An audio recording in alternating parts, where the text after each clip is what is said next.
Tessa's podcast. Welcome, everybody, to my podcast. My name is Tessa. What are we talking about today? Well, today, for my podcast, I will respond to a chapter entitled Antonio Gramsci from the book Theory for Education by Dimitriadis and Camberelis. As the chapter's title suggests, the subject is in fact about the philosopher Antonio Gramsci and his work from the prison notebooks. The purpose of including Gramsci's theory in Theory for Education is for the authors, Dimitriadis and Camberelis, to lay down a part of the foundational thinking that sustains and propels the democratization of education. One key aspect that is underlined throughout Dimitriadis' and Camberelis' overview of Gramsci is that by understanding the theory of hegemony, we also understand that every relationship in hegemony is necessarily an educational relationship. Through this critical response, I hope to further emphasize the value of teachers as organic intellectuals who are engaged in this vision of empowering a more democratized education. To begin, I will briefly summarize the pertinent points made by Dimitriadis and Camberelis regarding Gramsci's ideas in relation to my topic. Then I will proceed to expand on Dimitriadis and Camberelis' discussion on Gramsci by analyzing the role of a teacher as an organic intellectual and explore why this role for a teacher is valuable in supporting critical pedagogy. That's really interesting. Can you summarize it? Absolutely. In their book, Theory for Education, Dimitriadis and Camberelis begin by introducing the leading theorists that shaped critical thinking in the field of education. In their chapter on Antonio Gramsci, Dimitriadis and Camberelis introduce one of Gramsci's most notable theories from his prison notebooks, the idea of hegemony. More specifically, cultural hegemony. Dimitriadis and Camberelis demonstrate the influential power of Gramsci's theory of cultural hegemony in shaping emerging fields, that is, in education, such as sociology of education and critical pedagogy. Many parallels can be drawn between the versions of Marxist theory and the written work of Gramsci. However, as Dimitriadis and Camberelis explain, Gramsci focuses on culture as a determining force in society as opposed to Marx, who focuses on economic status as the determining force of injustice in the society. This idea of culture represents the widely accepted ideologies that make up the collective imaginary of a society or a community. Since culture has certain embedded ideologies, the acceptance of these ideologies is a result of the society or community accepting them without coercion. In other words, the production of such cultural hegemony comes about through a collective consent.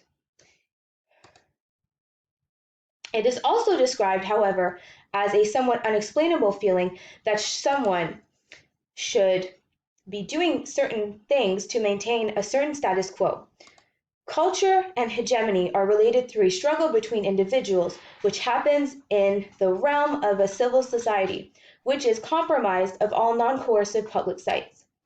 Church, family, and schools represent examples of these sites of civil society where cultural struggles manifest into hegemony. Since these are non-coercive sites, as explained before, this is where the crucial role of organic intellectuals comes to play. Organic intellectuals are those individuals who preserve hegemony through mediating the goals, needs, and interests of different classes to win their consent. As these organic intellectuals in society are key to maintaining hegemony, conversely, organic intellectuals might also be key to shifting or altering hegemony.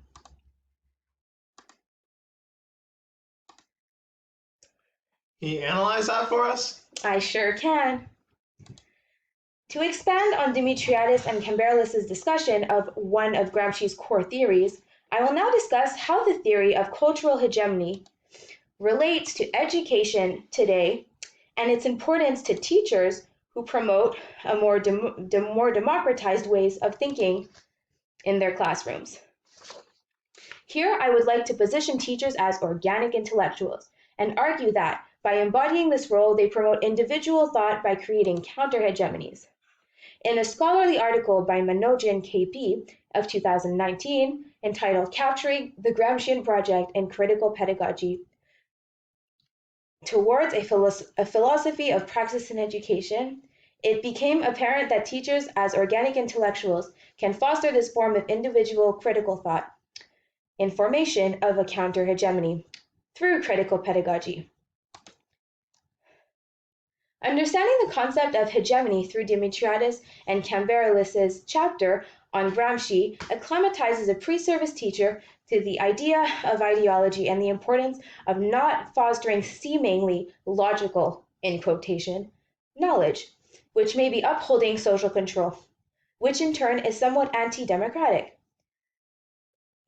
In the article, Manojin K.P. writes that the imperative in critical pedagogy is to construct a counter-hegemonic positions against the imperatives of the dominant class agenda.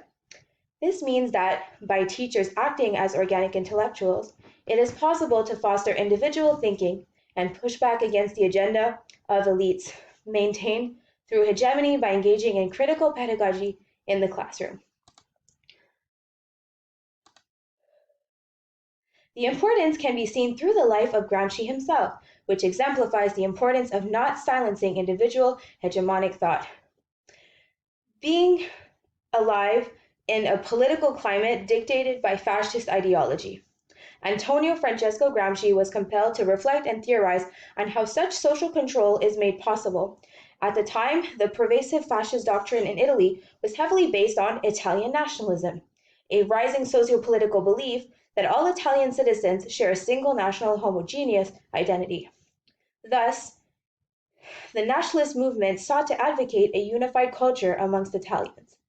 The fascist regime used the idea of Italian nationalism to implement totalitarian practices in society and to oppose other political philosophies such as liberalism and communism. It is highly possible that Gramsci's opposition to the fascist ideals of this time was the driving force behind his theories, most notably that of cultural hegemony. Gramsci did not passively accept being imprisoned, nor did he accept the state of the country he lived in for what it was. Rather, Gramsci reflected actively on the circumstances that affected him and what would bring about change for the better. As teachers, this is what we should all hope to exemplify for our learners. What's your conclusion? In conclusion, I agree with Dimitriadis and Cambarelis's that Gramsci's theory of cultural hegemony exists in society.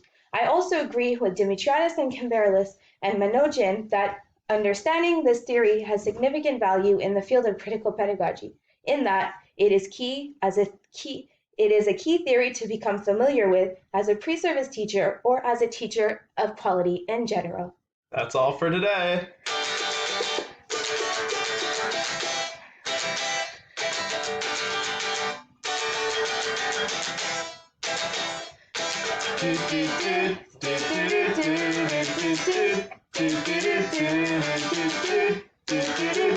Tessa's podcast.